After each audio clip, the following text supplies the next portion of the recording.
إن الحمد لله نحمده ونستعينه ونستغفره ونعوذ بالله من شرور أنفسنا وسيئات أعمالنا من يهده الله فلا مضل له ومن يضلل فلا هادي له وأشهد أن لا إله إلا الله وحده لا شريك له وأشهد أن محمدا عبده ورسوله اللهم صل وسلم وبارك وانعم على سيدنا وإمامنا وقدوتنا محمد وعلى آله وصحبه وسلم تسليما كثيرا أما بعد bienvenue Assalamu alaikum wa rahmatullahi wa barakatuh, bienvenue à ce deuxième live que nous consacrons à l'adoration du Hajj, du pèlerinage. Inch'Allah, on va commencer à aborder les aspects plutôt techniques, administratifs, sur les règles du Hajj et comment l'accomplir. Le Hajj et également la Umrah, Inch'Allah ta'ala. Alhamdulillah, aujourd'hui nous avons une nouveauté, nous avons des personnes qui participent, des sœurs et des frères qui participent à ce live, Inch'Allah ta'ala. Du coup, ils vont poser des questions à la fin.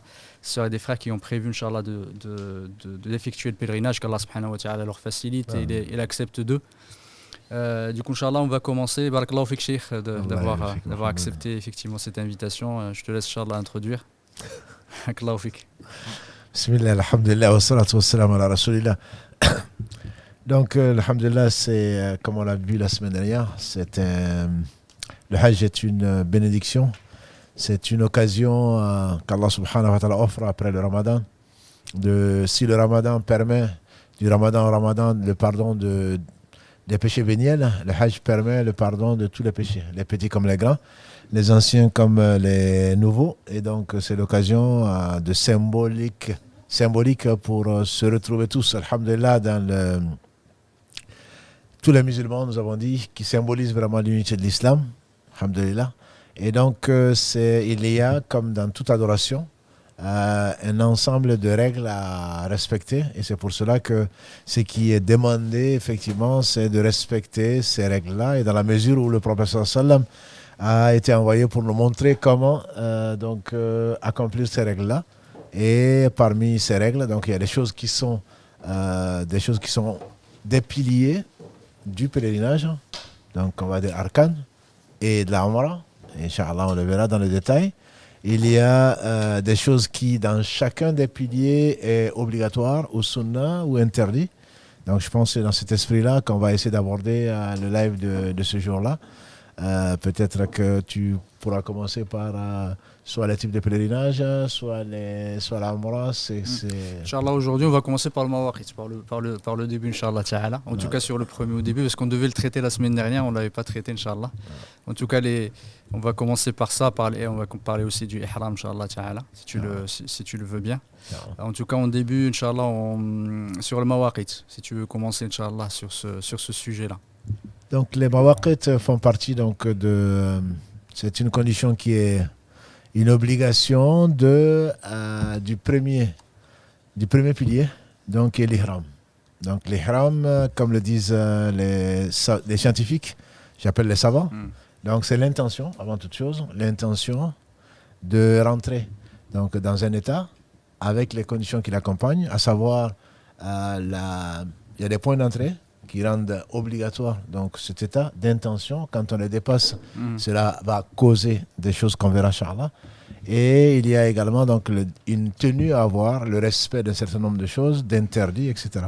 Donc parmi les choses, le premier pilier de la Umrah comme du Hajj, c'est l'ihram.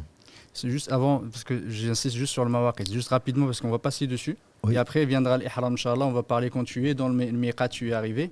Tu pourras faire l'ihram. C'est juste les mawaqit parce qu'il y en a plusieurs. Non. Dans les mawaqit, d'après Ibn Abbas, le professeur Sallam a fixé des points donc d'entrer dans le territoire sacré, entre guillemets. Donc c'est pour cela que je parlais d'intention en même temps. Oui. Parce que quand on dépasse ces endroits-là, il faudrait donc la formuler, cette intention-là. Donc les mawaqit ont été fixés pour Médine, si on commence par Médine, puisque le professeur parlait de Médine pour faire le Hajj, dans la mesure où c'est la dernière obligation, le dernier pilier qui a été révélé, c'est Dhul Hulayfa, comme on l'appelle, ou Bir Ali, à quelques kilomètres de Médine, qui est maintenant de plus en plus proche de Médine. Et donc, pour les habitants venant de Médine, ou passant par Médine, c'est donc Dhul Hulayfa. C'est connu de tous les gens qui vont Hajj, donc c'est indiqué également. Et pour ceux qui viennent du Cham, qu'on dira aujourd'hui de Syrie ou qui passent par la Syrie, C'est plutôt Juhfa. C'est pas du Cham et du Cham, Maroc. Je parle voilà, du Cham et tout ce qui passe du Maroc. Du Maroc. Oui, qui viennent de tout ce qui viennent de Syrie ou passe par le Cham. Donc c'est Juhfa, c'est le Juhfa ou Jahfa. Juhfa, c'est Rabigh, ça a été remplacé parce qu'il n'existe plus cet endroit-là. Donc cet endroit en tout cas défini dans le hadith du prophète sallallahu alayhi wa sallam, c'est Jahfa. Et ceux qui viennent donc également du côté soit de Yémen, soit du Najd. Donc il y a par rapport au Yémen, ceux qui viennent du Yémen, c'est Yamlam. Voilà. Et donc ceux qui viennent du côté du Najd, je pense que les gens ne connaissent pas exactement la géographie. Pardon. C'est le côté de Riyad et tout ça. Du côté de Riyad et tout ce qu'on appelle le Najd. Donc en Arabie, c'est plutôt donc la Qarn al-Manazil. Ce sont ces 4 points d'entrée. Omar ibn Khattab a rajouté un autre. Mais ce qui nous intéresse vraiment, c'est ceux qui viennent par exemple de France. Ceux qui viennent de France. Ou donc soit qui passent par Médine, soit qui passent par Jeddah, entre guillemets, puisque actuellement on est plus du côté des avions. Donc ceux qui passent par bus quand ils arrivent à Médine et qui vont rentrer, donc c'est Dhul Hulayfa, c'est ce qui nous intéresse le plus. Et ceux qui passent, donc ceux qui vont atterrir à Jeddah, il y a donc ces points qui sont indiqués naturellement donc par le pilote ou par le commandant de bord. On ne va pas rentrer dans ces détails-là. Exactement. C'est juste pour effectivement pourquoi j'en parlais, parce qu'il y a juste deux points importants. C'est parce que des fois les gens ils savent pas comment faire quand ils sont dans l'avion. Il y en a beaucoup, parfois ils sont perdus, je l'ai vu, ils savent pas est-ce qu'ils doivent le faire avant, est-ce que c'est en même temps, etc. Du coup c'est important aussi de savoir à quel moment on fait l'ihram, à proprement parler, c'est pas seulement comme tu as dit, Jazakallahu khairan, effectivement juste avant d'arriver dans l'avion, est-ce qu'on le fait avant, est-ce qu'on le fait en même temps quand on est dans l'avion, parce que là on passe pas physiquement en fait par le survol. Par le survol, exactement. Voilà. Donc en le survolant, le plus important c'est qu'au moment où on arrive, qu'on ait déjà porté l'ihram ou qu'on le porte avant de passer ce point-là. Voilà, donc on peut même le porter entre guillemets pour ceux qui montent dans l'avion, on peut le porter avant de monter dans l'avion, mais on n'est pas en état de sacralisation jusqu'au point où on va donc formuler l'intention et donc prononcer la talbiya au point qui va être indiqué, puisqu'on va le survoler comme tu le dis. On ne sait pas, pour Dhul Hulayfa, c'est plus simple puisqu'on descend par le bus. Oui. Juste, excuse-moi, Cheikh, parce que quand tu parlais de l'ihram, c'est une chose, mais la niya, c'est de rentrer dans le nusuk, c'est autre chose, parce qu'effectivement, si on n'arrive pas, on ne fait pas la niya quand on arrive, d'ailleurs, on ne peut pas s'habiller, effectivement, dans l'avion, c'est compliqué, du coup, on s'habille avant, mais quand on arrive, il ne faut pas le dépasser, justement, ou est-ce qu'on peut le faire avant? C'est juste ça, c'est juste une question, parce qu'il y en a beaucoup qui ont oublié de le faire. Et ça arrive, j'ai déjà entendu des gens qui ont dépassé et qui se sont rappelés ou qui dormaient, par exemple, et qui ont dépassé. Ils étaient en ihram, mais ils n'ont pas fait ils avaient l'habit du ihram, mais ils n'avaient pas formulé effectivement le nusuk, ils n'avaient pas fait la niya. Il y en a qui dormaient, il y en a ils ont oublié, ils sont passés, etc. Du coup, c'est juste si on peut s'arrêter là, et Inch'Allah, on passera effectivement au ihram, au qu'est-ce qui est interdit, etc. Non, c'est que bon, il est clair que quand on quitte chez soi, on va faire le hajj. Oui. Donc, ce n'est pas un tourisme, etc. Oui. Donc, on peut l'avoir, cette intention. Contrairement aux autres intentions, il y a un point précis où il faut le faire, qu'il ne faut pas dépasser. Donc, ce n'est pas le simple fait de porter l'habit. Le simple fait de porter l'habit, c'est se préparer. C'est se préparer. Ça peut se faire dans l'avion, à moins qu'il soit personnel. Sinon, ça se fait avant. Voilà, notamment quand on survole Jeddah ou autre chose, on le fait avant. Et on porte l'habit, mais on n'est pas encore en état d'ihram. Barakallahu fik. Donc, au point. C'est juste, j'insiste sur ce point parce qu'il y en a beaucoup qui font la différence. Ils disent, ouais, ça y est, je suis habillé, ça y est, je suis en ihram. Du coup, alors que normalement, c'est juste un habit, mais ce n'est pas le ihram en lui-même. Tout à fait. Enfin, disons que ça dépend, entre guillemets, de la définition, mais le ihram lui-même, effectivement, c'est l'intention, c'est à ce moment où on va franchir donc ce territoire qui est sacré, que Allah a défini, et donc qui est le territoire sacré, quel que soit l'endroit par lequel on y rentre. C'est pour cela que le prophète sallallahu alayhi wa sallam a fixé ce mawaqit. Donc c'est au moment où on va traverser on va franchir le territoire sacré qu'on doit formuler l'intention qui va se matérialiser donc par le fait de la talbiya. D'accord, barakallahu fik. Du coup, quand effectivement on est dans l'avion, il faut au moment où on nous annonce, voilà, préparez-vous, parce qu'il faut savoir aussi dans l'avion que ça passe très vite. j'ai pas le temps je marche pas, parce que là, quand je suis au ciel, l'avion, du coup, c'est pas au moment où on arrive qu'on le fait. S'il faut se préparer, normalement, il nous l'annonce un petit peu avant. Il annonce quand même quelques moments avant pour que l'on se prépare, pour qu'on réveille ses voisins, sa femme, ses compagnons de voyage, pour qu'on se prépare. Il ne s'agit pas non plus de se précipiter, même si c'était un point fixe. Il s'agit de se préparer au moment où il dit on est arrivé au point. À ce moment-là, on formule l'intention. Et là, pour une fois, l'intention se fait de façon verbale. Voilà. Donc ça, je pense que c'est important pour rappeler les gens qui ont l'habitude de faire formuler l'intention dans la prière ou le siyam ou autre chose. Cette intention-là va se caractériser par le fait donc de prononcer la talbiya. L'habit étant déjà mis, peut-être qu'on va revenir dessus, Inch'Allah, pour montrer comment on va s'habiller, etc. Mais l'habit est défini pour les hommes comme pour les femmes, de ce qui est permis et ce qui ne l'est pas. Mais là, pour l'instant, donc, on va juste parler de la talbiya. Au moment où on survole le point donc, où on descend alors. D'accord. Si c'est Dhul Hulayfa. D'accord, dans Dhul Hulayfa, on passe, effectivement, on arrive de Médine. Normalement, Médine, on s'arrête. Effectivement, il ne faut pas le dépasser. Ça, c'est le plus simple. Voilà, barakallahu fik, c'est le plus simple. Sinon, dans l'avion, effectivement, on arrive, on a juste au-dessus, à ce moment-là. Il faut se préparer, comme tu as dit, Cheikh, parce que c'est compliqué quand on est dans l'avion. À ce moment-là, il faut mettre son ihram. Est-ce que tu peux nous expliquer qu'est-ce que effectivement cet habit d'ihram, parce que tu avais commencé, barakallahu fik. Non, mais l'habit d'ihram, encore une fois, l'habit d'ihram, on verra, Inch'Allah, quelle est la sunna en matière d'habit d'ihram. L'habit d'ihram, c'est le fait donc de se débarrasser de ses habits habituels, sauf pour les femmes qui ont le même habit. Pour les femmes, c'est le plus simple, peut-être qu'on va le définir par là. Les femmes peuvent tout porter comme habit, entre guillemets, sauf se couvrir donc le visage, donc le niqab, et les gants.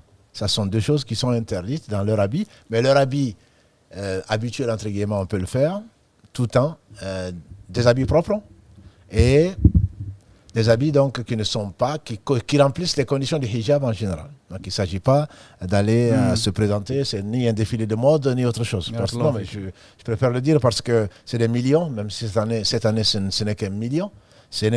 On ne va pas, l'intention, c'est vraiment de plaire à Allah. L'intention, c'est de ne pas faire de jidal, ni de fousouk, ni quoi que ce soit.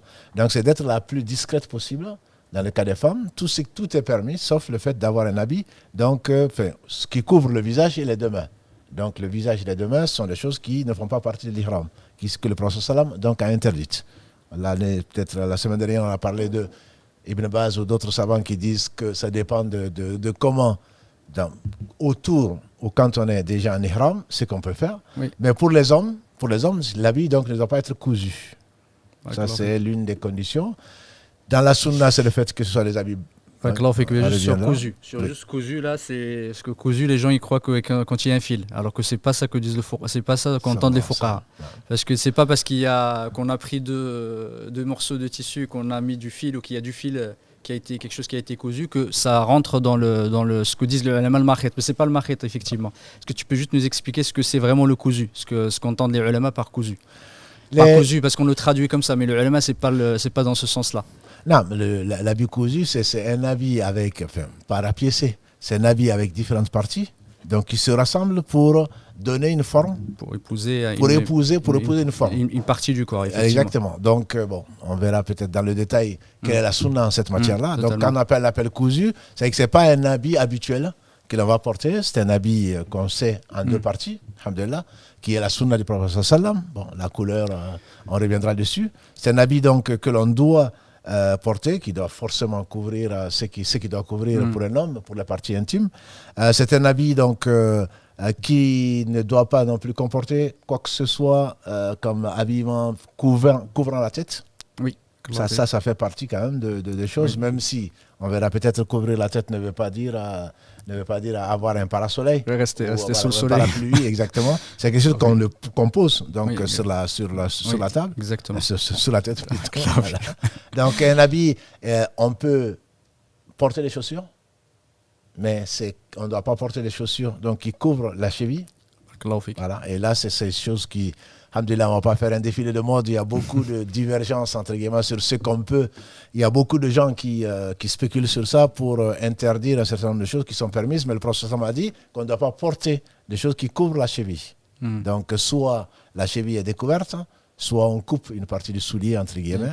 Voilà. Effectivement. Comme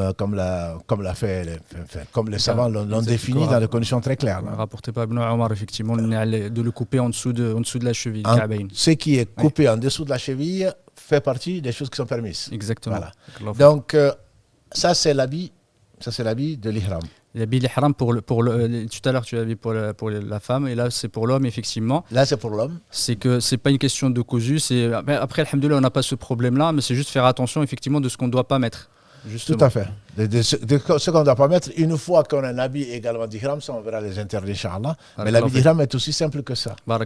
Ça ne doit pas être cousu, entre guillemets, que l'on voit des formes. Exactement, qu'il soit en fait, ce qu'ils disent, mahit al-badan, c'est-à-dire qu'il a été cousu en fait en forme sur pour épouser les formes.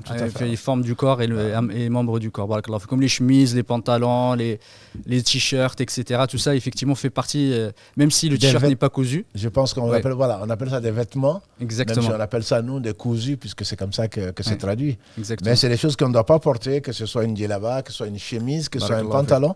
Et donc, les chaussures, on en a besoin en général. Pour ceux qui l'ont, il faudrait que ça ne couvre pas les chevilles. Barakallahu fik. Jazakallahu khayran. Du coup, on arrive effectivement, on va se mettre dans la peau de celui qui part du Hajj d'ici en France. Je pense que là, on va arriver à Jeddah aujourd'hui. Effectivement, on s'habille l'ihram.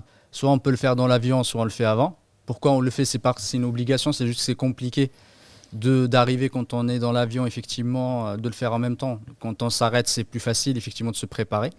Mais quand on est dans l'avion, c'est compliqué. Du coup, il faut se préparer pour ne pas, justement, enfreindre les règles. C'est obligatoire. C'est pas que ça annule l'intention de rentrer dans le Hajj. Mais c'est juste qu'effectivement, on rentre dans le Hajj et à ce moment-là, ça va impliquer des interdits. Du coup, il faut être préparé. Il y a quelque chose que les frères oublient beaucoup. Ils s'habillent et ils mettent des caleçons. Ils oublient de les enlever. Il faut faire très très attention. Ça arrive beaucoup. Plus d'une fois. Absolument. Il faut avoir accompagné les pèlerins. C'est souvent. On oublie effectivement, c'est cousu. C'est ça, exactement. Voilà, c'est cousu. On n'a pas apporté. Je sais que beaucoup de gens amènent du talc avec et tout ça. Oui. C'est pas pratique de ne pas avoir de sous-vêtements, surtout pour les gens qui sont habitués à ça. Les anciens, je pense, n'avaient pas ce problème-là. Mais avec les modernes, il ne faut pas oublier d'enlever le caleçon. Exactement. Il ne faut pas l'oublier. Et si on l'oublie, il y a effectivement des choses à faire. Voilà, du coup, quand on est là, on est arrivé au niveau du miqat. Effectivement, il ne faut pas qu'on le dépasse. Avant, tu avais dit de faire l'intention. Certains ulama font la différence entre l'intention et la verbalisation en fait, du nusuk. Parce qu'ils disent quand on dit labbaik, quand tu vas nous l'expliquer, c'est le fait de répondre à l'appel d'Allah. Ce n'est pas vraiment une intention à proprement parler, parce qu'ils disent toujours, peu importe l'adoration, l'intention est dans le cœur, elle ne se verbalise pas. Le fait de dire, après il y a des ulama, divergences entre les ulama là-dessus. Effectivement, il y a des avis. Ils disent que quand on le dit, c'est une verbalisation, c'est une réponse en fait à l'appel du Seigneur qui nous a appelés à faire le Hajj. Non. Du coup, à ce moment-là, il faut faire effectivement l'intention. Alors, verbaliser, etc. Qu'est-ce qu'il faut faire au moment où on est au-dessus du Hajj? Pourquoi? Parce que ça va juste une transition par rapport au Nsek. Inch'Allah. Parce qu'effectivement, c'est à ce moment-là que ça se décide qu'est-ce que je dois faire ou pas faire.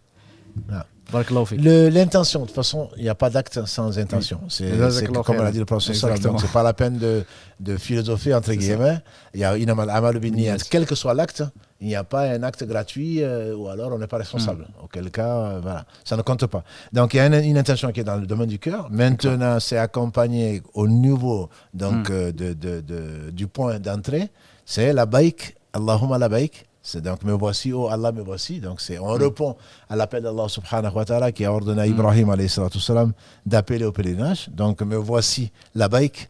Il y a des expressions, alhamdulillah, que les Arabes utilisaient et que Allah subhanahu wa ta'ala a confirmé dans la bouche du prophète sallallahu la baïk Allahumma la baïk la sharika lak la baïk innal hamda wa ni'mata lak wal mulk la sharika lak qui est juste avant ça parce qu'il y a la baïk, c'est la formulation du nusuk qu'on fait juste avant le tilbiya. Du coup, quand on va au Hajj, effectivement, ça dépend de ce qu'on dit. Si on dit labbaik Allahumma hajjan, ou labbaik Allahumma hajjan wa umra, etc. Si tu peux nous expliquer quels sont à travers de ça, nous expliquer les différents nusuk qu'on peut faire et quel est le meilleur qu'on puisse faire sans s'attarder. C'est juste expliquer rapidement. Il y a 3 formules pour le Hajj. Et pour la Umrah, il n'y en a qu'une seule à ma connaissance. Labbaik Allahumma Umrah. Je vais pour la Umrah. Me voici me présentant pour le petit pèlerinage, comme on le traduit, la Umrah. Je pense qu'il n'y a pas de 3 formules. Voilà. Pour le Hajj, il y a 3 formules. Il y a 3 façons de faire le Hajj. Donc ces 3 façons sont soit on fait le Hajj seul, ce qu'on appelle l'Ifrad. Donc je pars que pour le Hajj.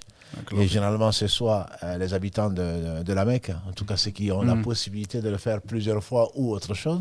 Ceux qui viennent de loin, généralement, choisissent l'une des 2 formules. Le Qiran, c'est le fait donc de combiner la Umrah avec le Hajj. Et donc, si son intention est de le faire ça veut dire que, comme son nom l'indique, le Qiran, donc c'est l'association où les 2 cornes. Les 2 sont liés. Et que dès que je porte l'ihram et que je veux faire, ça veut dire que je porte l'ihram, je l'abandonne l'ihram ou je me désacralise qu'à la fin du Hajj. Voilà. Donc ça c'est les 2, et le prophète sallam l'a fait. Oui. Et pour le faire, il faut, pour le faire, alhamdoulilah, si tu as ton jet privé, tu peux amener ton animal à sacrifier là-bas, parce que si ce n'est pas le cas, donc ce n'est pas permis de faire le Qiran. Et le prophète sallam a montré le meilleur exemple. Il a dit, si je n'avais pas amené l'animal, j'aurais fait plutôt donc le tamattu, qui est je ne sais pas comment traduire ça en français, c'est le fait de faire de façon séparée, on dira. Tamattu, effectivement, c'est le fait de jouir de quelque chose ou de c'est la jouissance d'une liberté qui va se payer ensuite par le fait qu'on va faire un nusuk, qu'on va sacrifier un animal. C'est que je vais faire la Umrah, ensuite je vais me désacraliser et je vais rester jusqu'au 8 Dhul Hijjah et ensuite je vais me resacraliser à la Mecque pour aller donc à Mina, ensuite à Arafat, etc. Ce qu'on verra plus tard, Inch'Allah. Donc il y a ces 3 formules. Il y a l'Ifrad, donc je ne fais que le Hajj, où je fais le Hajj et la Umrah, soit couplés, soit je profite d'une période de jouissance, donc on appelle le tamattu. Voilà. Donc le tamattu, c'est la formule la plus facile, courante, surtout si on part tôt. Et la seule qui est possible quand on part effectivement... si on veut faire la Umrah et le Hajj, bien sûr. C'est la seule possible à faire. C'est pour celui qui n'a jamais fait le c'est sûr. Parce qu'on avait dit la dernière fois, effectivement, le cours dernier, qu'il y a une divergence, le ulama qui disait que la Umrah était obligatoire. Ouais. Effectivement, et c'est parfois ceux qui suivent cet avis-là, s'ils font le Hajj tout seul, ils doivent faire le Umrah derrière, s'ils ne l'ont pas fait avant. Au moins, ils profitent de faire les 2 en même temps. C'est sûr que une fois qu'Allah donne l'occasion entre le Covid et le reste d'y aller, mieux vaut faire la Umrah et le Hajj. Maintenant, comment on va choisir? Puisqu'on ne va pas amener l'animal à sacrifier, on n'a plus le choix, on n'a que le fait donc de faire la Umrah, ensuite profiter d'une période de jouissance. Je dis ça surtout pour les gens qui comptent y rester. Si c'est un homme très très occupé, entre guillemets, il va que pour le Hajj. À la limite, tu pourrais faire au dernier moment. Voilà, au dernier moment. Mais l'avantage, c'est que, alhamdoulilah, si on va pour 1 mois parfois, pour 15 jours, parce que l'état d'Ihram, comme tu l'as dit, c'est un état de sacralisation où il y a un certain nombre de choses qui sont interdites, à l'homme comme à la femme. Exactement. Donc à partir de ce moment-là, mieux vaut se donner le maximum de chances pour ne pas désobéir. Donc, puisque toute désobéissance doit être corrigée d'une façon ou d'une autre. Du coup, la meilleure façon, effectivement, la façon la plus courante, la plus simple, comme tu as dit, c'est tamattu. Du coup, comment on le fait quand on est à l'avion? On dit labbaika Allahumma Umrah, à ce moment-là, on ne dit pas Hajj. Tout à fait, puisque labbaik Allahumma Umrah, parce que mon intention c'est le Hajj, mais je vais l'introduire le 8 Dhul Hijjah, quand je vais porter l'ihram à Makkah pour aller à Milan. Donc je n'ai pas besoin de dire que oui, mais finalement ça, et après ça, on peut, tant qu'à faire, et après ça, je vais mourir. Voilà. Donc on n'a pas besoin de formuler donc le tamattu. On dit juste la Umrah. De toute façon, l'intention, c'est déjà, on veut effectivement le faire. Et là, comme on fait la Umrah et après on sort en fait de cet état et on devient effectivement comme une personne lambda, on sort de la sacralisation et on refait une intention le jour du Hajj, comme on va expliquer Inch'Allah après. Du coup, quand on est dans l'avion, on fait labbaik Allahumma Umrah à ce moment-là. Et c'est à ce moment-là qu'on rentre dans l'ihram, c'est-à-dire dans la sacralisation. Exactement. Et bon, avant déjà, on s'était préparé, on espère en tout cas. On a abandonné toutes les querelles et si on va en couple, mieux vaut se réconcilier. Voilà, et avec les voisins. Non, je le dis parce que malheureusement, comme on l'a dit la semaine dernière, il y a des gens qui ont fait des histoires et c'est pas de l'argent perdu, c'est du tourisme, quoi. Voilà, donc il faut vraiment essayer de purifier son cœur et surtout, j'insiste dessus, demander à Allah subhanahu wa ta'ala de nous faciliter. Comme le disait Ibn Qayyim, c'est toi seul que nous adorons, c'est de toi seul dont nous implorons le secours pour pouvoir t'adorer. Donc ça c'est vraiment important, il n'y a pas de force de mouvement que par Allah. Demandez beaucoup à Allah de nous faciliter. Non, moi je connais le Hajj, je l'ai fait 10 fois, mais peut-être qu'Allah n'a pas accepté une seule fois. Exactement. Donc il faut vraiment craindre que Allah n'accepte pas le Hajj avant de vouloir y aller. Comme la prière, comme tout le reste. Donc c'est vraiment important de garder ça à l'esprit. Une fois qu'on est en état d'ihram, à ce moment-là, il y a certaines choses qui sont interdites. Est-ce qu'il y a des sunan au ihram fait de... Certainement, il y a les sunan. Les sunan, on dit, le prophète sallam a dit, prenez de moi les nusuk, les façons d'adorer Allah subhanahu wa ta'ala. Il a été envoyé pour ça. Donc, parmi les sunan, il y a le fait de faire le ghusl avant de porter l'ihram. Ce n'est pas une obligation. Si on l'a oublié, ce n'est pas un souci. Ce n'est pas. Mais la sunna, encore une fois, peut-être qu'il faut le préciser, la sunna, ce n'est pas que ce n'est pas important. La sunna, c'est la meilleure façon de faire. Simplement, si on l'oublie, alhamdulillah, mais si on dit que ce n'est pas important, il se peut que c'est Allah, ce soit beaucoup plus grave qu'on ne le croit. Celui qui a oublié une sunna, ou qui a négligé plutôt une sunna, oublié, alhamdulillah, celui qui a négligé une sunna, il a négligé l'occasion d'avoir de bonnes actions. Une sunna, c'est ce que Allah aime. Donc, faire le ghusl, même pour une femme qui est indisposée, c'est conseillé. Totalement. Le prophète l'a conseillé même. Ah bon, oui, on peut rentrer en état d'ihram, on doit même rentrer en état d'ihram, même si on est indisposé. Certains pensent, non, je suis indisposé, donc je ne peux pas, je ne peux pas prier, je ne peux pas faire le tawaf, qu'on le verra, Inch'Allah, mais la femme qui est indisposée se doit de rentrer en état d'ihram, donc ce n'est qu'une intention accompagnée par la réponse labaïk, et elle est en état d'ihram. Et elle respecte ce que les autres doivent respecter. Donc la sunna, c'est la première, en tout cas qui me vient en tête, c'est de faire le ghusl. Le ghusl, donc, on n'a peut-être pas besoin d'expliquer le ghusl. Voilà. Donc de se laver, selon la sunna, et ensuite donc de porter l'habit d'ihram. Ça, c'est une des sunnas. Il y a une divergence sur les 2 rak'at. C'est certains qui disent qu'il y a rak'at pour l'ihram, d'autres qui disent que le prophète il a fait après le maktouba ou après une prière. Justement, déjà, effectivement. Une des sunnas, c'est de faire porter l'ihram soit après un fard, ce qu'il a fait alayhi salam, Dohr. Par exemple, il a pris le Dohr, il a porté. Donc l'ihram, pour ceux qui passent par Médine par exemple, ou même pas, qui font le Dohr, ils portent l'ihram en ayant l'intention d'imiter le prophète sallallahu alayhi wa sallam. Il n'y a pas 2 rakats spéciales. Mais si c'est la matinée ou autre chose et qu'on veut faire 2 rakats avant de le porter, c'est également possible, c'est conseillé. Mais il y a divergence dessus, comme tu dis. C'est soit une prière obligatoire, c'est une sunna, soit une prière non obligatoire qu'on peut faire, mais si on ne le fait pas non plus, là il y a une divergence dessus. On n'est pas obligé de faire une sunna spéciale de raka pour porter l'ihram. Exactement. Après, alhamdoulilah, on est le matin, on peut faire duha, on a fait les ablutions, on peut faire 2 raka, mais l'intention n'est pas je vais faire 2 raka pour porter l'ihram. Voilà, c'est là où ça risque d'être une bid'a, alors qu'on veut faire une sunna. Voilà. Mais c'est toujours mieux de toute façon de faire 2 raka quand on a fait le ghusl ou quand on a fait le wudu. Et là, dans ce cas, la sunna, c'est de faire le ghusl et de faire 2 rak'ah, par exemple pour le wudu, et ensuite on porte l'ihram. Ça fait partie des. Est-ce qu'on peut se parfumer? On peut se parfumer avant l'ihram, mais pas après. Pas après. C'est interdit. Une fois qu'on est. Le prophète sallam, Aïcha nous dit, notre mère, qu'elle a parfumé le prophète sallam. Donc, et il a porté l'ihram. Il n'y a pas de mal à cela. Par contre, une fois qu'on a porté l'ihram, on n'a pas à se parfumer. Mais ça, peut-être qu'on le verra avec dans les interdits, effectivement. Du coup, on peut se parfumer avant. Est-ce qu'on peut parfumer l'ihram? On ne peut pas parfumer l'ihram. On ne peut pas parfumer l'ihram. On se parfume. Si l'ihram touche le parfum, il en a profité. On n'a pas à parfumer l'ihram. Parce que finalement, si on parfume l'ihram, on porte l'ihram. Donc, quelque part, on a franchi une interdiction. Ce qui est également conseillé, qui est une sunna, donc qui est une bonne chose, c'est le fait de couper ses ongles. Tout ce qui va nous amener aux interdits, de couper ses ongles, de raccourcir les moustaches pour ceux qui en ont. D'épiler ou de raser les poils du pubis ou des aisselles. Tout ceci parce que parmi les interdictions, c'est le fait de perdre des poils volontairement. Voilà. Donc pour ne pas le faire, on n'est pas obligé de se raser, surtout qu'on va se raser bientôt, Inch'Allah, voilà. Mais il est conseillé, plus que conseillé, de raccourcir. Donc, surtout pour certaines personnes qui sont stressées, en train de ranger les ongles. Bon, alhamdulillah, ils vont sacrifier un animal, mais c'est pas un souci. Voilà. Les pauvres vont en profiter.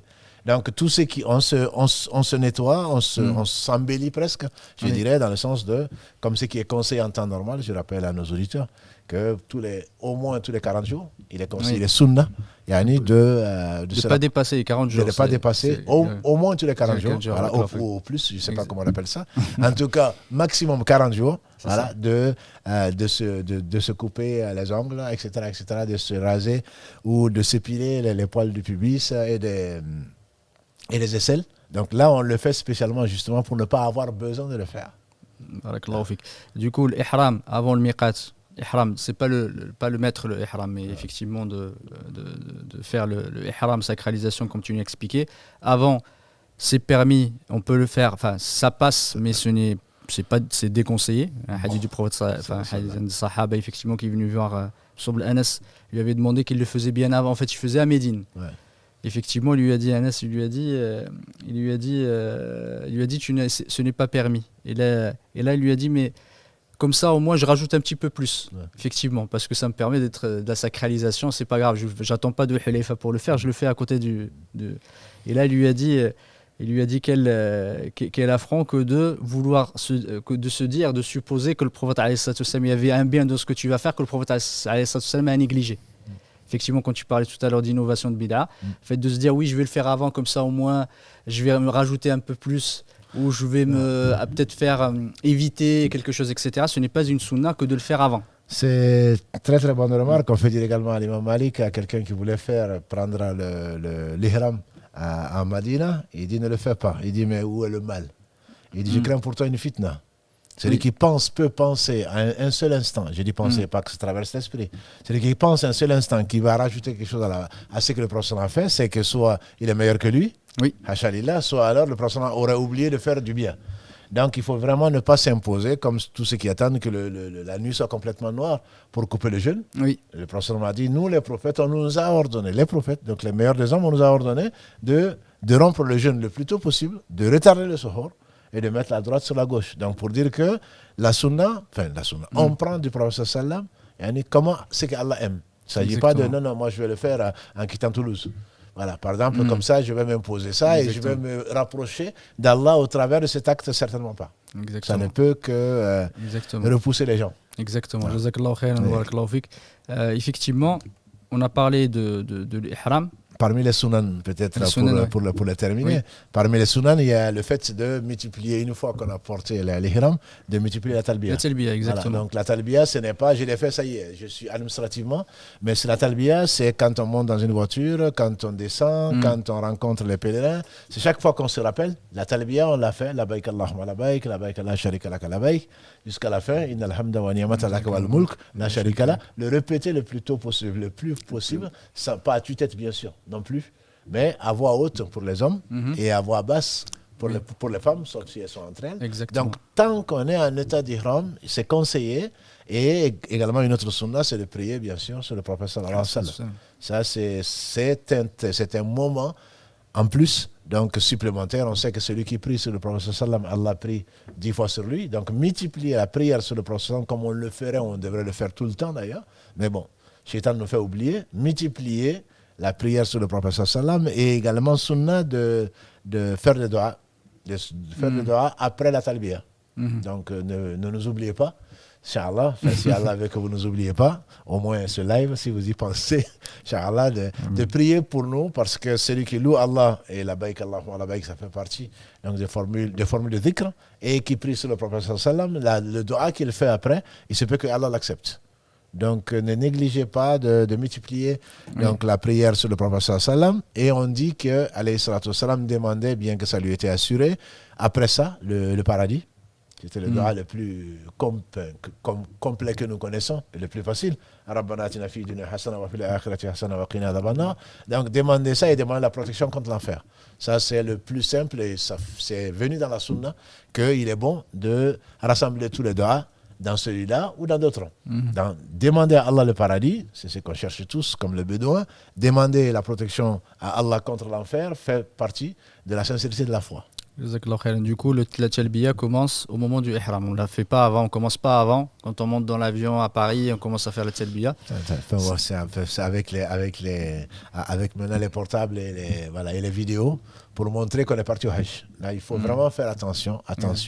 Moi, je vais le porter pour l'envoyer à mes petits-fils. Oui, papy, il est déjà dans l'avion, il est en train de faire la talbiya. Il faut faire attention. Vraiment surveiller, Inch'Allah, son cœur. C'est au moment où on porte, pas au moment où on a fait.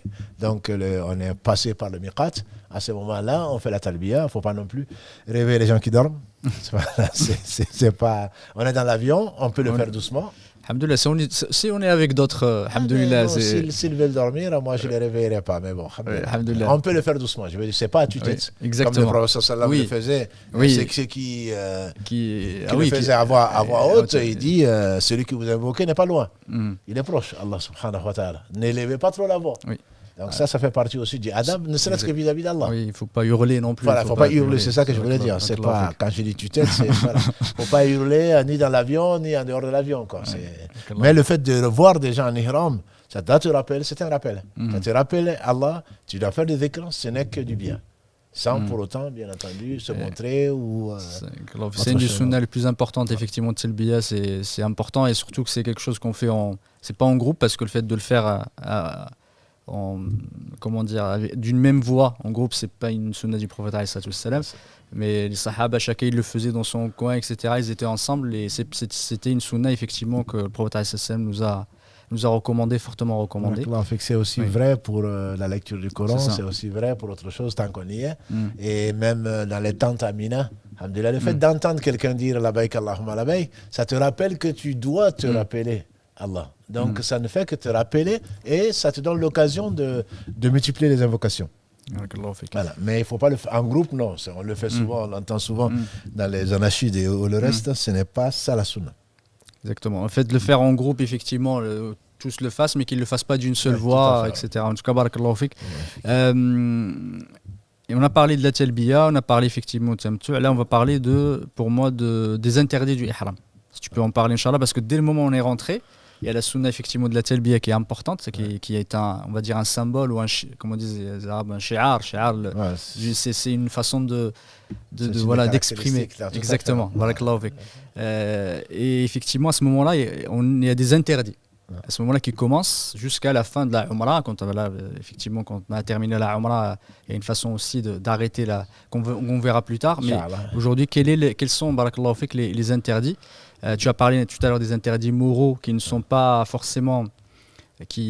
pas forcément une réparation. Tout à fait. Mais là, on va effectivement parler des interdits qui vont impliquer une réparation. Voilà, parce que c'est peut-être, avoir commencé par ce qui n'implique pas de réparation, c'est plus grave. Exactement. C'est quand on peut réparer, ça va, mais quand on ne peut pas réparer. Exactement. Voilà, entre le mensonge, la tricherie, les querelles et le reste, comment tu vas le réparer?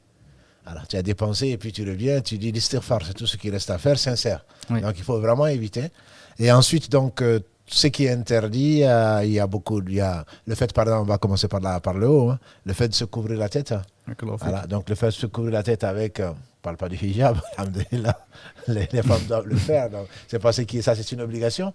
C'est le fait donc qu'un chapeau, une casquette qui ne fait pas partie de ce qui est légiféré, ça c'est quelque chose d'interdit. Il y a également le fait donc... Du coup, tu as parlé de parapluie, pas juste les frères, parce qu'effectivement, il y a trois types. Il y a le premier type, c'est celui qui est collé, molasser. Effectivement, c'est quand tu parlais du chapeau, du turban, etc. Tout ce qui est effectivement collé. Il y a ce qui est complètement détaché. Ça, il n'y a pas de divergence entre les ulama sur sa légalité. C'est comme quand tu es sous une tente... effectivement, ou sous un arbre, ce n'est pas quelque chose qui est collé. Après, il y a un troisième où il y a une divergence, mais normalement la plupart du ulama, tu as parlé tout à l'heure du parapluie, même si c'est collé effectivement, mais c'est pas collé aux membres, c'est collé. Voilà. Disons que la religion est facile. Oui. Moi, je serais d'avis que quand il pleut, le mieux, c'est de s'abriter. Exactement. Voilà. Et quand il y a du soleil, le mieux, c'est d'avoir un parasol. Voilà. Il n'y a pas d'interdiction formelle, en tout cas, s'il y a divergence dessus. La plupart, à ma connaissance, c'est la grande majorité, par la facilité, qu'on mette quelque chose dessus, même si c'est quelque chose qui est collé, mais on ne va pas le coller, bien sûr, sur sa tête. Parce qu'il y en a, je ne sais pas si tu les as vus, il y a des espèces de parapluies qui sont collés sur la tête. Ah non, oui. Je ne sais pas si tu les as vus. Oui, tout à fait. Ça ressemble un peu au truc des Chinois. Oui, exactement. Si on peut l'éviter, mieux vaut l'éviter. Surtout que c'est pas cher. C'est pas cher pour 10 000 € pour le billet. C'est pas cher d'acheter quelque chose. Je veux dire que tu peux soulever un tout petit peu. En tout cas, au moment où on y est allé, il y en a qui les distribuaient en fait. Les parasols. Avec de la pub, mais bon, c'est pas grave. L'essentiel, c'est d'éviter les choses divergences, les divergences. Mais en tout cas, porter quelque chose dessus en état d'ihram, moi, je déconseillerais. Je déconseillerais. Peut-être que dans les pays d'Orient, peut-être que les gens le font, les Chinois, les Indonésiens, etc. Ils ont tendance à faire ça. Même si c'est permis dans l'école cursive, moi, j'éviterais. Mais un parasol, comme tu dis, ou un parapluie, il n'y a pas de souci. Mais les casquettes, mieux vaut attendre d'être désacralisées. Oui, les casquettes, c'est interdit. De toute façon, il n'y a pas de divergence là-dessus. Non, mais je veux dire, les casquettes gratuites également, on les trouve avec la pub. Moi, je préfère les porter avant d'aller dans l'avion, une fois que tu es désacralisé, plutôt que de les porter et se promener à Mina. Voilà. Donc, il y a ça, et les habits cousus, bien sûr, le fait de se parfumer. Là aussi, bon, le fait de se parfumer, juste je voulais faire une remarque, parce que parfumer, il y a une divergence aussi par rapport au savon. Oui. Voilà. C'est comme ça, c'est surtout, tu viens juste de commencer, là, entre Médine et la Mecque. Tu as tendance parfois je vais me laver les mains, et puis tu appuies sur un truc, c'est parfumé. Donc tout ce qui est savon doit ne pas être parfumé pour éviter les divergences. Pour éviter les divergences, sauf je ne vais pas parler de savon d'une ville quelconque, mais donc tout ce qui n'est pas naturel, on doit l'éviter. Parce que ça rentre dans le fait de se parfumer. Bon, certains disent que si tu l'as fait, et c'est peut-être l'avis le plus fort, tu l'as fait, mais tu ne l'as pas fait exprès. Et il n'y a pas, je me suis trompé, qu'il n'y a pas de réparation à faire. Mais si tu le fais exprès, bien entendu, tu dois réparer. Comme par exemple le fait de se couper les cheveux, une mèche de cheveux ou autre chose. Et quand tu le fais alors que tu es en état de sacralisation, ou de se raser, il y a 3 positions. Il y a 3 positions. La première, c'est que tu n'as pas fait exprès, auquel cas ça ne compte pas. C'est une autre position, c'est le fait que tu es obligé de le faire, parce que tu as des poux, ou tu as une maladie, etc., auquel cas tu vas compenser. Et puis, tu le fais exprès parce que tu en as marre, parce que tu as chaud. Et là, non seulement il y a une compensation, en plus tu as fait un péché, et il se peut qu'Allah n'accepte pas ton hajj ou ta umrah. Donc, tout ce qui est fait, par exemple, quelqu'un qui a une belle barbe et qui se met à la peigner, et qui a des poils qui tombent, l'avis le plus fort, à ma connaissance, c'est que tu ne dois rien. Parce que tu n'as pas fait exprès, et que c'est une conséquence d'un acte qui est permis. Exactement. Voilà. Maintenant que tu insistes ou que ça ne te plaît pas trop et que tu commences à arranger et qu'il y a des poils qui tombent, à ce moment-là, tu te dois donc de faire cette réparation dans ton appareil, Inch'Allah. Et ce sont les 3 positions dans lesquelles on est. Donc, on n'a pas à faire tout ce qui est interdit dans l'ihram. Notamment donc porter un habit, porter une chemise. Pour les femmes, alhamdoulilah, il n'y a pas de souci. Il n'y a pas de dessous. Donc, on peut toujours changer mais ça va être, Inch'Allah, pour le Hajj. On peut toujours changer d'ihram, d'habit. Oui, voilà. d'habit, on peut changer. Ça, c'est possible, il n'y a pas de souci. Pour laver l'autre, etc., surtout quand il fait chaud, on peut en changer, il n'y a pas de souci. On n'a pas obligé de garder, ou on a eu quelque chose qui est versé sur son habit, on peut bien le changer, il n'y a pas de souci. On peut se laver autant qu'on veut, mais il faut penser à ne pas se parfumer et éviter un savon parfumé. Il y a des savons sans parfum de toute façon qui existent, ils ne sont pas très chers, alhamdoulilah. Et même certains qui les distribuent dans les avions. C'est des compagnies aériennes dans le petit nécessaire là où il y a des fois des savons sans parfum. De toute façon, je ne sais pas, il y a que Shaitan qui pousse à penser à ces choses-là, alors que parfois on passe comme le temps sans se laver. Oui, exactement. Quand vous serez à Mina, Inch'Allah, vous allez penser à nous. Alhamdoulilah, barakallahu fik. Effectivement, le fait tu as parlé du fait de se couper les cheveux. La vie de l'imam Malik, c'est 2-3 poils, ça rentre pas dans dans ce qui est imatatul ada ou autre, ou couper les cheveux. Se couper les ongles. Est-ce que c'est permis ou pas? Se couper les ongles, c'est pas permis. C'est pas permis. C'est pas permis de le faire, sauf dit Cheikh Ousseymine, si par malheur on s'est cassé l'ongle, et qu'on a besoin d'enlever la partie cassée. Donc c'est logique, l'islam est facile. Mais c'est vraiment parce que tu es obligé de le faire. Sinon, il ne faut pas le faire. Si tu peux patienter, tu patientes. Mais tu t'es cassé un ongle, bon, si tu ne le fais pas, ça risque de s'infecter ou autre chose. Là, ce serait permis dans la limite où tu n'en profites pas. Tu t'es cassé l'ongle du pouce, tu ne vas pas jusqu'à l'index. Voilà, tu coupes juste ce dont tu as besoin. C'est tout. Est-ce qu'on a le droit de sentir le parfum pendant l'ihram? Pour faire quoi? Sentir pour par plaisir. Si on est malade et qu'on passe aux urgences, oui, il n'y a pas de souci. Mais si c'est pour sentir le parfum, pour bien sentir, moi je ne le ferai pas. C'est tout ce que je peux te dire. Oui, il y a des sur des ulama qui disent qu'il ne faut pas le faire. En tout cas, barakallahu fik. Quels sont les autres interdits? Il y a le fait de tuer le fait de tuer un gibier. Mais j'espère, Inch'Allah, qu'on sera occupé par autre chose que d'abord, pour trouver un gibier en Arabie, je pense qu'il faut... Moi, je n'en ai pas vu. Si, il y a les... Sauf si tu considères toi un chameau comme un gibier. Non, les pigeons. Les pigeons, ce sont des gibiers. Les pigeons, on en a beaucoup des pigeons. Des pigeons, j'en ai vu surtout à Bakia. Oui. Dans le cimetière des gens de Médine. Oui. Mais il faut vraiment être occupé. Ou s'ennuyer pour aller faire la chasse. Pendant un état d'ihram. Exactement. Mais ça peut arriver accidentellement en voiture ou autre, etc. Si c'est en voiture, la réparation est connue. Donc c'est une bête estimée qui est de la même valeur. Voilà. Donc j'espère, Inch'Allah, que ça ne va pas rentrer parmi les choses qui sont interdites que l'on va faire. Exactement. On ne va pas les faire, mais il faut les citer de toute façon. Non, parce que ce que je veux dire par là, c'est que c'est l'avis qui me paraît le plus fort, c'est que si par exemple par accident, comme tu le dis, c'est que tu n'as pas fait exprès, tu dois le réparer, mais ce n'est pas quelque chose qui va toucher entre guillemets à la validité de ton... Non, ça ne touche pas effectivement, même le reste, le fait de se couper les ongles ou autre, ça n'invalide pas les ihram. Ça n'invalide pas, mais tu dois réparer là. Exactement. Il y a le fait également, ça peut rassurer, alhamdoulilah, ceux qui ont laissé une partie de leur épouse ici, par exemple, qui ont été, il y a l'interdiction de se marier, de conclure un mariage en état d'ihram et de se marier également. Donc il faut attendre d'être désacralisé. Il y a ceux qui sont accompagnés, il y a les préliminaires charnels sont interdits en état d'ihram. Avoir des relations intimes, d'autant plus. Parce que quand on a des relations intimes, c'est peut-être la chose la plus grave, entre guillemets, c'est que le hajj, il est annulé. Il est annulé, on va jusqu'au bout, on continue, l'habit que je connais, on continue, mais il est annulé.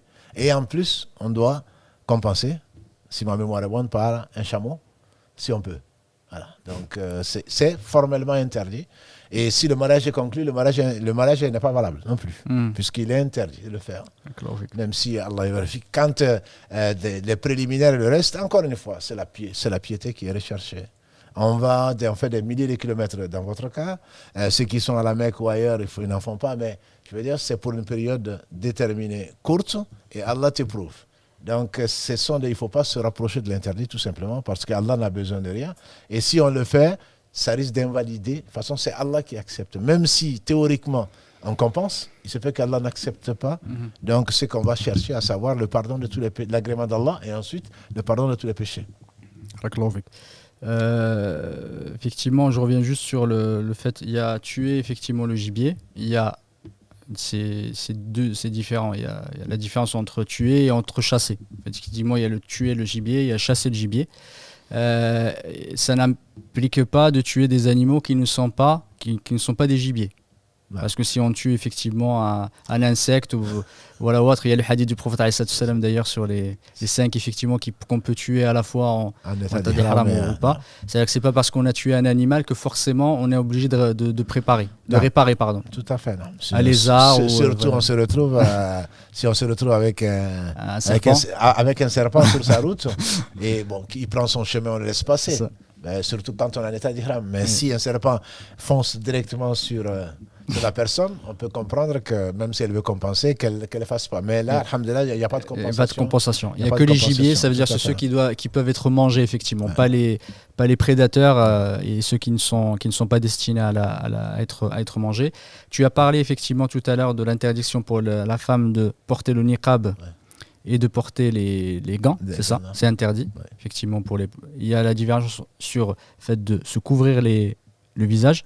Parce que les ulama qui disent ça, c'est qu'ils disent qu'il y a une différence entre le niqab et le khimar, parce que le khimar ce n'est pas le niqab. Le niqab étant quelque chose qui est cousu déjà sur l'habit. Exactement. Ah. Et du coup ils autorisent le khimar qui est juste quelque chose qu'on met surtout en présence de... Voilà, en présence de personnes étrangères. Exactement. Encore une fois, bon, là je ne savais pas si on était aussi pieux que ça. Si par pudeur, parce qu'il y a une nécessité, on le fait, ce n'est pas c'est pas le khimar comme tu dis. C'est juste, c'est savants contemporains, notamment hanbalites, qui permettent de relever, de prendre un pan du voile ou de l'habit et de cacher son visage. Exactement. Mais quand on dit qu'effectivement il est interdit c'est le fait de couvrir le visage. Oui. Voilà. Et pour l'homme, parce que je sais qu'il y a des divergences là-dessus, sur couvrir le visage.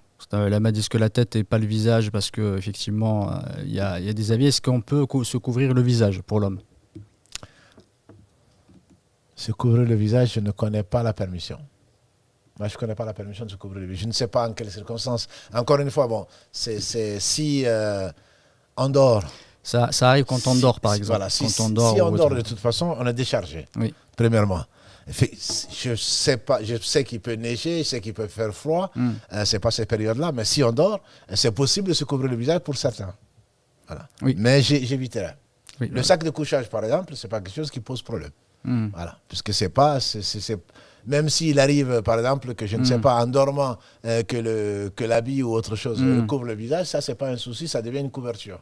Voilà. Mais le mieux c'est de ne pas tourner autour de ça. Je te parle de ça, c'est pas pour c'est justement pour comment on appelle ça, les masques. Maintenant c'est une nécessité, mais avant il y en avait beaucoup qui portaient effectivement les masques chirurgicaux parce qu'il y avait beaucoup de monde. Effectivement, je sais qu'il y a une divergence là-dessus.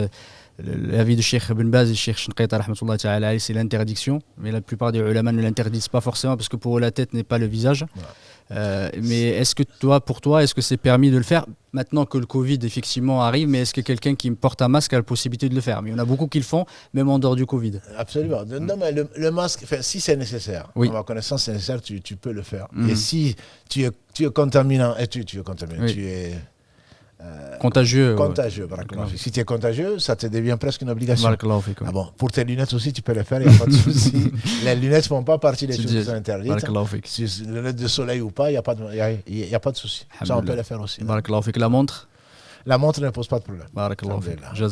Et si vraiment tu veux être moderne, tu mets la montre de Gousset. Ah oui, tu l'accroches à l'habit, mais bon, ça ne pose pas de problème. Juste une remarque par rapport à l'habit, parce que c'est des choses que j'ai vues, surtout pour les enfants. Il y en a beaucoup effectivement qui mettent les haram et qui me remettent des jupes. J'ai vu beaucoup parce que c'est plus facile à mettre. Et il y a des jupes qui se vendent. En fait, c'est des jupes effectivement qui sont cousues.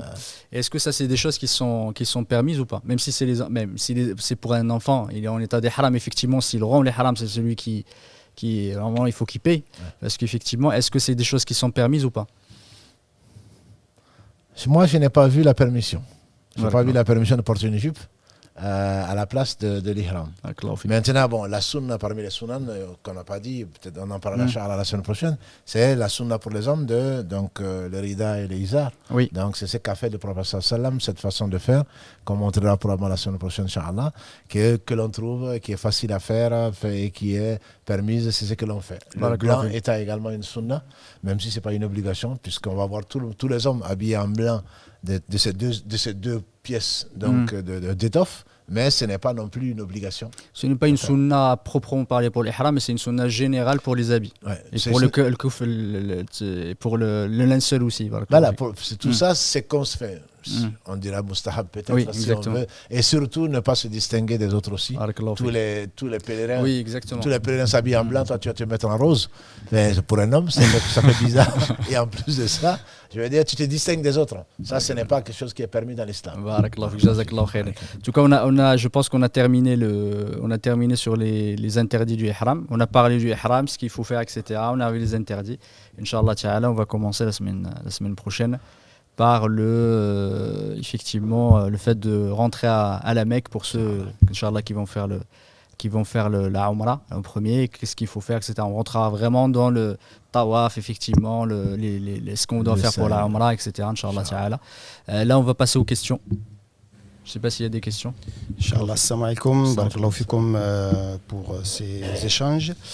Il y a quelques questions. Bon, ce soir sur les réseaux sociaux, ils sont plutôt assez sages, mais dans la salle, on a 2-3 questions, justement par rapport à l'ihram et les vêtements cousus, etc.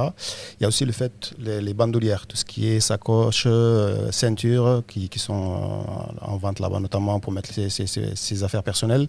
Est-ce que ça, c'est quelque chose d'autorisé ou pas? Alhamdulillah, comme l'a dit le frère Mohammed, les savants ont défini les choses qui font partie de l'habit et des choses qui n'en font pas partie. Donc des ceintures dans lesquelles en particulier vous devez faire attention, c'est pas parce qu'on est à la Mecque ou ailleurs qu'il n'y a pas de vol. Il faut vraiment faire attention. Les bijoux et tout ce qui est cher, il faut le garder à l'hôtel. Voilà. On ne prend vraiment que le minimum dont on a besoin pour manger peut-être autre chose. Voilà. Mais le fait de porter une ceinture ou d'avoir un sac pour les sœurs ou autre chose. Ou des sacs à dos aussi. Voilà. Des sacs à dos, etc. Et alors, vous allez voir que vous allez en avoir. Aux couleurs de l'agence, oui, pour ça. Ne pas se perdre, ou des choses comme ça. Bien sûr, c'est permis. Ça, c'est permis, il n'y a pas de souci dessus. Mais j'insiste, ce dont on n'a pas parlé, Allah est généreux, surtout de ne pas amener des objets précieux. Oui. De ne pas les amener, même si on est à la Kaaba, il y a des gens, il y a les voleurs, et il faut éviter. Il faut faire attention. Ouais. Donc ça c'est permis, tout ce qui n'est pas lié, même si on est en ihram, on peut porter une ceinture dans laquelle souvent il y a des secrets, donc on peut mettre des adresses, des machins, des ceci dedans, un peu d'argent, mais on peut le porter, il n'y a pas de souci. Un petit conseil pour les frères, ne comptez pas sur la ceinture pour vous retenir le ihram. Ça ne sert absolument à rien. Vaut mieux mettre bien son ihram que de mettre ça, parce qu'il y en a beaucoup, ils ont l'impression que ça tient et ensuite ça... Oui, ensuite, oui. Il se trouve, il y a des... Et c'est très Est-ce que des accidents Est-ce que des accidents Barakallahu fik. J'ai une autre question concernant tout ce qui était notamment parfum aussi. Est-ce que la crème solaire non parfumée est autorisée? Alhamdulillah, ça me rappelle le mois de Ramadan, ces questions. Est-ce que je peux mettre la pommade? A priori, si ce n'est pas parfumé, il n'y a pas de souci. Pas de souci, oui. Il n'y a pas de souci a priori. Alhamdulillah, ce n'est pas une pause sur la vie. On vit normalement, simplement, c'est un test, alhamdulillah, Allah nous teste, pour voir si on accepte, si on obéit à ses ordres ou pas. Voilà, non, la pommade, à ma connaissance, si elle n'est pas parfumée, il n'y a pas de souci. Une autre question sur les lunettes, je crois que vous avez répondu, lunettes de soleil. Les lunettes de soleil, il n'y a pas de problème. Non. Même si ça porte des marques de publicité, c'est pas conseillé, mais il n'y a pas de souci. C'est surtout rentrer dans la mosquée où ça pose un souci, effectivement, quand on a des publicités, il faut faire attention de ne pas rentrer dans la mosquée avec. C'est un spécialiste de la finance, c'est éviter de faire du commerce. Quelque part, tu fais du commerce. Tu fais du commerce en rentrant en disant votez Macron. C'est ça. C'est pareil. Tu rentres avec et tu fais du commerce parce que tu as été payé pour ça.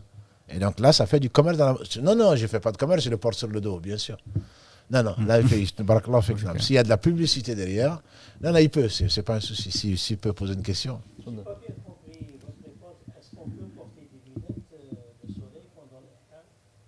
C'est ce qu'on a dit, on peut porter des lunettes de soleil pendant l'ihram, il n'y a pas de souci. Simplement, si c'est des lunettes qui ont été offertes par qui tu veux, et qu'il y a de la publicité dessus, qui se voit bien sûr, mieux vaut ne pas le faire en rentrant dans la mosquée. Si c'est des lunettes de soleil, a priori, il n'y a pas de soleil dans la mosquée. Voilà. Non, les lunettes de soleil, on peut le faire. On peut le faire, il n'y a pas de problème. Pour les lunettes, oui. Alhamdulillah, il n'y a plus d'autres questions de mon côté. Non. Alhamdulillah, tout est clair. C'était clair. Alhamdulillah. Qu'Allah fikum, qu'Allah vous. On n'y est pas encore, Inch'Allah. On va faire le tawaf avec le tennis. Moi, j'ai vu des gens qui sont en train de dire haram, puisque tout est haram pour eux. Mais on verra le tawaf, Inch'Allah. Barakallahu fik. Juste une précision pour les sœurs, il n'y a pas d'interdit de ce qu'on appelle le mahit, etc. Sauf les deux choses. Les deux choses, exactement. Vous vous habillez comme vous pouvez, en essayant d'être la plus discrète possible, mais sauf le visage, donc on parle de khimar, et les gants.